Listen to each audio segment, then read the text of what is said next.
Dia bilang, kenapa Tuhan itu harus jadi manusia? Karena Tuhan itu pertama kali memberikan otoritas kepada manusia. Iblis berkuasa karena Adam memberikan otoritasnya kepada dia. Oleh karena itu harus manusia juga yang sempurna, yang ambil lagi itu otoritas dari iblis. Makanya Tuhan Yesus itu, firman Tuhan itu harus jadi manusia.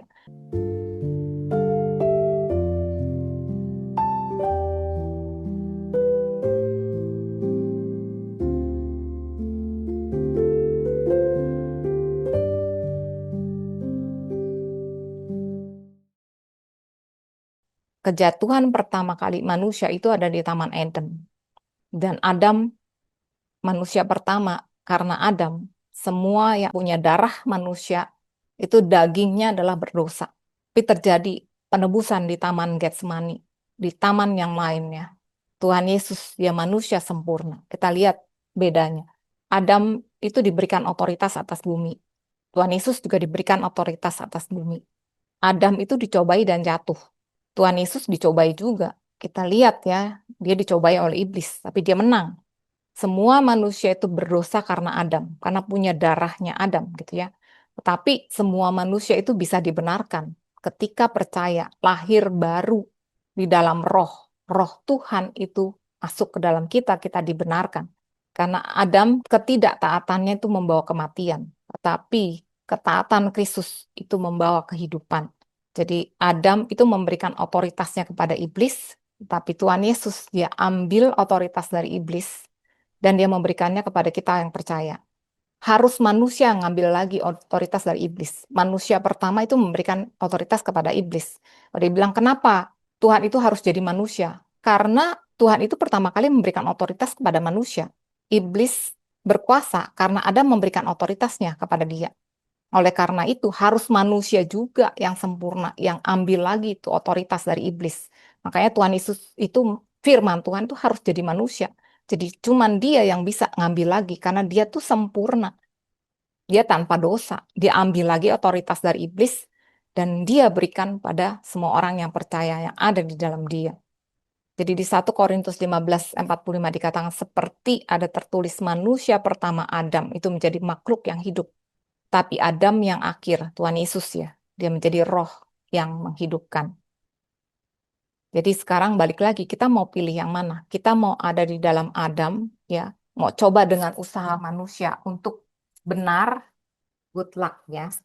Atau kita mau ada di dalam Kristus, kita makan dari pohon kehidupan. Kristus itu adalah pohon kehidupan. Ketika kita mengikuti roh Tuhan, roh kudus itu sendiri yang ada di dalam kita, roh Tuhan Yesus sendiri yang ada di dalam kita, yang akan menuntun kita untuk mengalami kemenangan demi kemenangan.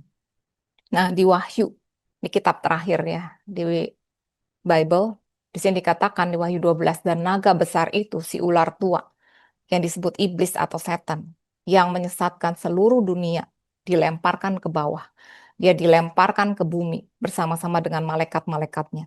Dan aku mendengar suara yang nyaring di sorga berkata, sekarang telah tiba keselamatan dan kuasa dan pemerintahan Allah kita dan kekuasaan Dia yang diurapinya.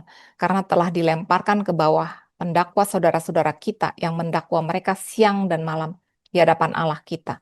Dan mereka mengalahkan dia oleh darah anak domba dan oleh perkataan kesaksian mereka. Jadi si iblis ini adalah pendakwa ya. Nama dia Hasatan. Satan itu artinya accuser, pendakwa. Pendakwa saudara-saudara kita gitu. Dia tuh mendakwa. Dia sampai sekarang bisanya cuma mendakwa. Mendakwa apa? Dia bilang, lu tuh berdosa. Lu tadi kan punya pikiran jelek kan? Atau tadi kamu kan marah-marah kan gitu. Jadi dia tuh cuma bisa mendakwa, mendakwa, mendakwa. Jadi condemn gitu ya. Dan sayang sekali juga banyak juga orang Kristen yang juga mengkondem gitu. Padahal itu dia tidak tahu bahwa itu adalah strategi si iblis. Namanya aja Satan pendakwa gitu ya, accuse gitu. Jadi jangan mau di-accuse dan jangan mau menjadi pendakwa juga gitu ya. Jangan seperti dia gitu, pendakwa gitu. Jadi di sini dikatakan kita bisa mengalahkan dia, si iblis itu, oleh darah anak domba. Jadi don't underestimate the blood of the lamb ya. Jadi darah itu betul-betul berkuasa. Jadi itulah kekuatan kita gitu. Dan oleh perkataan kesaksian. Jadi Tuhan itu mau kita tuh bersaksi. Karena ketika kita bersaksi, iblis itu dikalahkan gitu. Itulah powerfulnya gitu ya. Dan di Wahyu 20 dikatakan lalu maut dan kerajaan maut itu dilemparkan ke dalam lautan api. Itulah kematian yang kedua, lautan api. Dan setiap orang yang tidak ditemukan namanya tertulis di dalam kitab kehidupan itu, ia dilemparkan ke dalam lautan api itu. Jadi siapa yang tidak ada di dalam Kristus, ya dia sebenarnya ada di dalam Adam. Dan ketika dia ada di dalam Adam, namanya itu tidak tertulis. Karena nama yang tertulis dalam kitab kehidupan, Kristus adalah kehidupan. Yang ditemukan, dia akan hidup selama-lamanya, tetapi yang tidak ditemukan dalam kitab kehidupan akan dilemparkan. Jadi bersama-sama dengan si ular tua atau si iblis itu. Nah, kemudian di 1 Petrus 5 ayat 8-9, di sini dikatakan sadarlah dan berjaga-jagalah. Lawanmu si iblis berjalan keliling. Dia kan accuser ya. Sama seperti singa yang mengaum-ngaum dan mencari orang yang dapat ditelannya.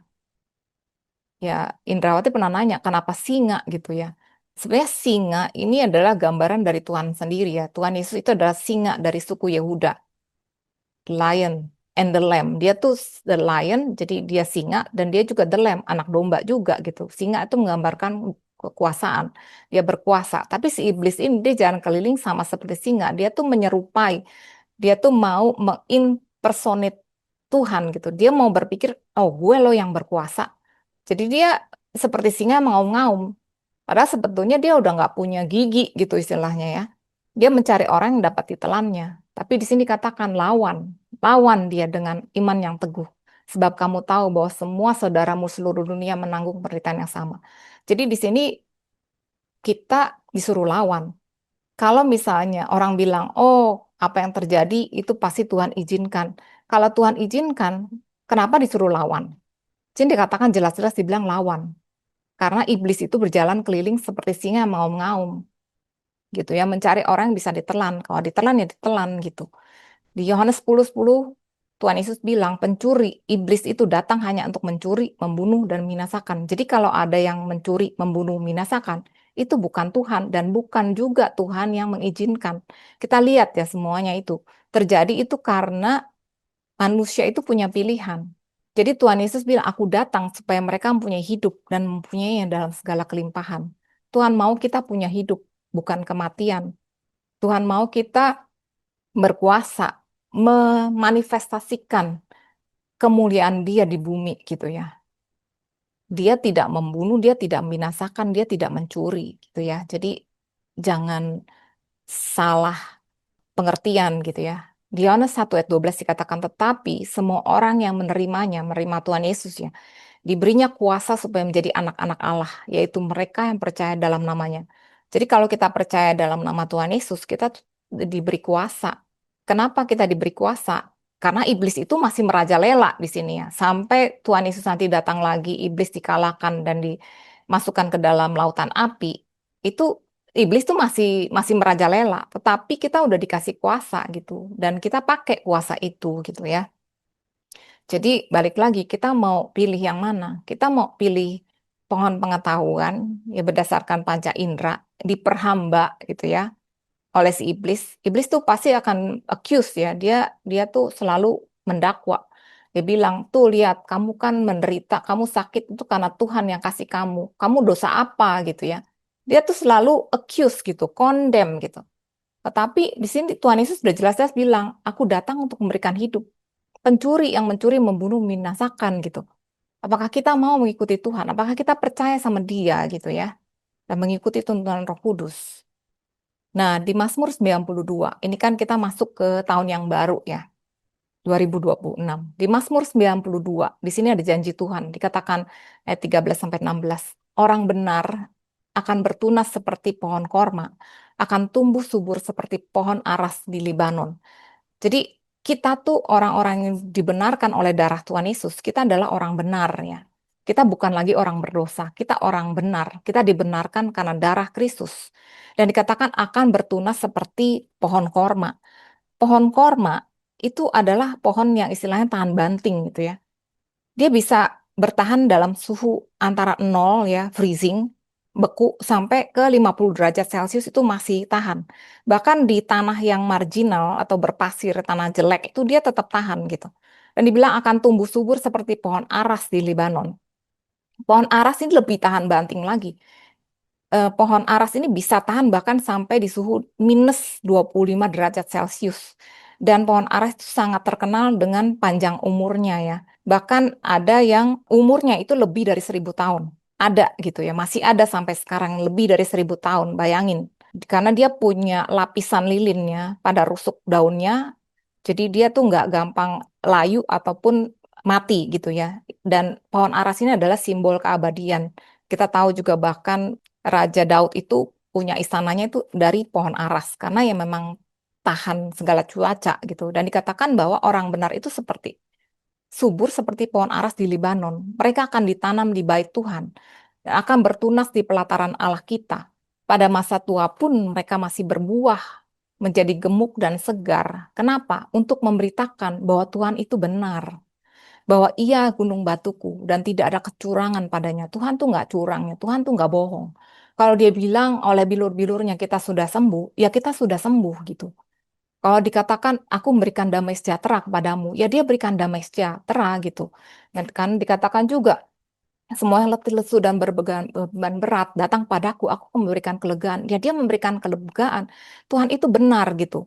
Jadi ketika kita percaya, kita kita tuh seperti pohon yang subur gitu ya. Untuk apa? Untuk kita memberitakan, memberi kesaksian Tuhan itu benar gitu. Dia nggak curang, dia tuh kasih setianya kekal selama-lamanya gitu ya. Nah, kemudian di Matius 24 ayat 14 ini dikatakan, dan Injil kerajaan ini akan diberitakan di seluruh dunia. Jadi kesaksian bagi semua bangsa, sudah itu barulah tiba kesudahannya. Jadi ya kita percaya ya Tuhan akan datang menjemput kita untuk rapture gerejanya gitu ya, sebelum bahkan masa kesusahan besar. Tetapi itu akan terjadi setelah Injil kerajaan ini diberitakan. Jadi kalau kita mau Tuhan itu datang segera ya Maranatha, kita beritakan Injil ini ke seluruh dunia menjadi kesaksian karena Dia mau kita menyaksikan kemuliaan Dia, kebenaran Dia, kasih setianya Dia gitu. Setelah itu baru tiba kesudahannya. Dan di Matius 28 ayat 18 sampai 20 ini the Great Commission ya, dikatakan Yesus mendekati mereka dan berkata, kepadaku telah diberikan segala kuasa di sorga dan di bumi. Karena itu pergilah, jadikanlah semua bangsa muridku dan baptislah mereka dalam nama Bapa dan Anak dan Roh Kudus, Tritunggal ya. Dan ajarlah mereka melakukan segala sesuatu yang telah kuperintahkan kepadamu dan ketahuilah aku menyertai kamu senantiasa sampai kepada akhir zaman. Jadi jangan takut karena Tuhan itu senantiasa menyertai kita. Kita nggak pernah sendirian. Dan Tuhan mau kita tuh pergi, jadikan semua bangsa murid. Jadi kita memberitakan gitu. Karena ketika udah diberitakan, bayangin, kita kan seneng ya kalau misalnya kita bisa memberitakan Injil until the fullness of the Gentile has come in. Jadi sampai jumlah yang penuh dari bangsa-bangsa itu telah masuk. Kalau kita punya bagian di situ gitu ya, itu luar biasa karena kita melakukan amanat agung. Bahkan sebelum Tuhan Yesus itu naik ke sorga, dia katakan itu gitu. Jadi itu yang ada di hatinya karena dia mau manusia itu kembali kepada dia ya, rekonsiliasi lagi dengan Tuhan dan hidup selama-lamanya. Jadi itu lagi balik lagi ke pilihan kita. Apakah kita memikirkan keduniawian? Sekarang ya kalau manusia itu rata-rata kan orang kan mikirnya wah apa yang saya mau pakai, makan, minum, enjoy life gitu kan. Life is short gitu kan. YOLO, you only live once gitu kan. Jadi ya cobalah cari keduniawian sebanyak-banyaknya, semewah-mewahnya. Tetapi kalau kita tahu bahwa di dunia ini cuman sebentar jauh dibanding keabadian gitu ya. Tuhan mau kita tuh lihat kepada Dia, kita ngikutin Dia dan nggak cuman kita mengikuti Dia, tetapi Tuhan juga akan memberikan upahnya gitu ya. Di sini di Wahyu 22, di sini dikatakan aku akan segera datang dan aku akan membawa upah untuk diberikan pada setiap orang sesuai dengan perbuatannya. Di sini konteksnya kalau kita lihat ini bukanlah reward atau punishment. Ya, bukannya punishment, karena punishment itu sudah lewat. Di Wahyu 22, Tuhan berbicara kepada semua anak-anaknya. Jadi di sini Bema, Bema Seed, kita pernah belajar juga ya, bahwa Tuhan itu akan memberikan upah sesuai dengan apakah kita mengikuti dia atau tidak gitu ya. Dan dikatakan akulah Alfa dan Omega, yang pertama dan yang terakhir, yang awal dan yang akhir. Alef Tav ya. Alef itu bicara mengenai Tuhan ya, kepala kambing. Tav itu adalah salib. Jadi kalau di ancient Hebrew, jadi Ibrani kuno, Tav itu adalah salib. Dia adalah awal dan akhir. Dia adalah ya kepala lembu. Dia adalah Tuhan yang menciptakan, tapi dia juga adalah korban yang sempurna yang akhirnya disalibkan gitu. Dikatakan diberkatilah mereka yang mencuci jubah mereka sehingga mereka memiliki hak untuk memperoleh buah dari pohon kehidupan. Pohon kehidupan yang dari awal memang Tuhan tempatkan di Taman Eden supaya manusia hidup. Dan dikatakan dan dapat masuk ke kota itu melalui pintu-pintu gerbangnya. Kenapa? Karena mereka sudah mencuci jubah mereka oleh darah Tuhan Yesus. Jadi itulah gitu. Semuanya tuh balik kepada pilihan kita. Kita mau pilih yang mana gitu. Dari awal sampai akhir. Jadi kita jangan nyalain Adam ya. Pikir jangan gara-gara si Adam nih. Tetapi sampai sekarang pun kita tuh dikasih pilihan. Kita mau pilih yang mana gitu. Itu balik lagi kepada kita gitu ya. Jadi ya kita kita di bumi ini punya misi ya. Misi kita untuk menyatakan kemuliaan Tuhan sebetulnya. Katakan kan Tuhan adalah gembalaku, aku nggak akan kekurangan. Kita bukannya kayak apa ya, kayak hidup mewah-mewahan, enggak. Tapi Tuhan itu dia mencukupkan. Kita tuh nggak akan kekurangan gitu. Kenapa? Karena ya itu dia mau kita memanifestasikan, mewujudkan kemuliaan dia. Bagaimana bisa mewujudkan kemuliaan dia kalau orangnya sendiri juga kekurangan, kalau orangnya sendiri sakit-sakitan gitu, nggak bisa gitu kan. Jadi ya itulah makanya kita mesti ngerti apa sih, kenapa sih kita ada di bumi gitu. Kenapa sih Tuhan itu menebus kita manusia gitu. Karena dia punya misi, misinya itu gitu. Dia mau menyatakan kemuliaannya dia gitu. Dan dia mau kita juga bersaksi, menyaksikan itu gitu ke orang-orang gitu. Karena itu ada di dalam hatinya dia. Dia mau sebanyak mungkin orang kembali kepada dia gitu. Dia nggak mau orang mati. Iblis yang mau mati gitu. Mau orang-orang tuh seperti dia gitu kan. Makanya dia mencuri, membunuh, membinasakan gitu. Bukannya Tuhan yang membinasakan. Iblis yang membinasakan. Tuhan memberikan hidup gitu ya.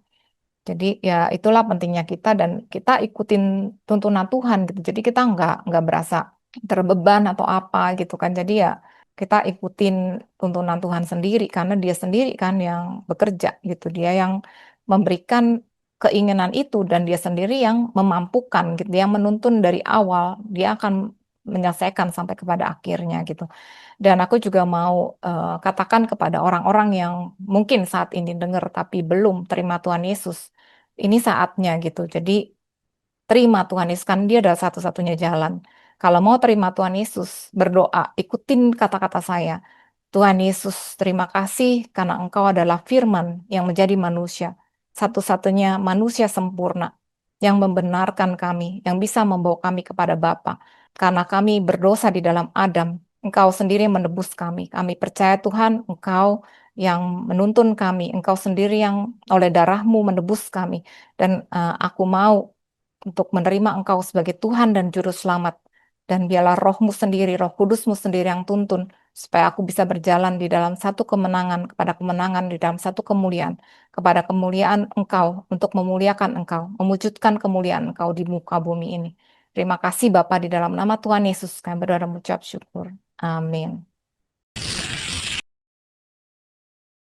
Kades Barnea itu gurun pengambaraan yang kudus gitu ya, gurun yang kudus. Tetapi ada juga sih yang bilang bahwa sebenarnya ada interpretasi lain atau ada arti lain. Kades Barnea ini juga berarti the son of the chosen one. Jadi anak dari dia yang dipilih gitu. Halo semuanya, salam sejahtera dan semoga semua dalam keadaan sehat. Selamat berjumpa dalam Grace for Indonesia. Nama saya Rita. Saya dan teman-teman adalah bagian dari kelompok sel yang bernama Sola Gracia Life Group. Kalau kalian punya pertanyaan seputar topik yang kami bahas, atau ada topik menarik yang ingin kami bahas dalam pertemuan selanjutnya, ataupun kalian memiliki prayer request untuk didoakan, silakan masukkan dalam komen. Kami berharap apa yang kami sharingkan bisa memberikan semangat dan pengharapan, karena kita punya Tuhan yang luar biasa. Kalau video ini memberkati kalian, tolong di like, subscribe, dan di share, supaya menjadi berkat juga buat banyak orang. Terima kasih, Tuhan Yesus memberkati.